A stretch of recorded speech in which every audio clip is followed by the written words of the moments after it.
Airports authority of India বিভিন্ন senior assistant পদে নিয়োগের জন্য বিজ্ঞপ্তি জারি করেছে। সিনিয়র অ্যাসিস্ট্যান্ট ইলেকট্রনিক্স পদে মোট শূন্যপদের সংখ্যা 21টি, যার মধ্যে সাধারণ ক্যাটাগরিতে মোট শূন্যপদ 12টি, এসসিদের 3টি, এসটিদের 1টি, ওবিসি 3টি ও ইডাব্লিউএস 2টি। সিনিয়র অ্যাসিস্ট্যান্ট অ্যাকাউন্টস পদে মোট শূন্যপদ 10টি, সাধারণ ক্যাটাগরিতে 8টি, এসসি 1টি, ওবিসি 1টি। সিনিয়র অ্যাসিস্ট্যান্ট অফিসিয়াল ল্যাঙ্গুয়েজে শূন্যপদ 1টি। অনলাইন রেজিস্ট্রেশন শুরু হবে 5ই আগস্ট 2025 থেকে এবং রেজিস্ট্রেশনের শেষ তারিখ 26শে আগস্ট 2025। এই পদে আবেদনের জন্য প্রার্থীর বয়স হতে হবে 1 জুলাই 2025 অনুযায়ী 18 থেকে 30 বছরের মধ্যে। তবে SC, ST, OBC, ex serviceman প্রার্থীরা সরকারি নিয়ম অনুযায়ী বয়সের ছাড় পাবেন। সাধারণ ওবিসি ও ইডাব্লিউএস প্রার্থীদের ক্ষেত্রে আবেদন ফি লাগবে 1000 টাকা।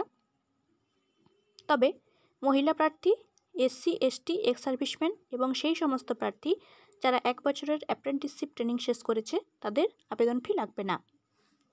আবেদন ফি, আবেদন পদ্ধতি, পরীক্ষা পদ্ধতি সহ বাকি সমস্ত ডিটেলস তোমরা অফিসিয়াল ওয়েবসাইটে পেয়ে যাবে। অফিসিয়াল ওয়েবসাইটের লিঙ্ক কমেন্ট বক্সে দেওয়া রয়েছে। ভিডিওটি ভালো লাগলে লাইক ও শেয়ার করে দিও। এরকম আরও আপডেটের জন্য চ্যানেলটিকে সাবস্ক্রাইব করে দিও। ধন্যবাদ।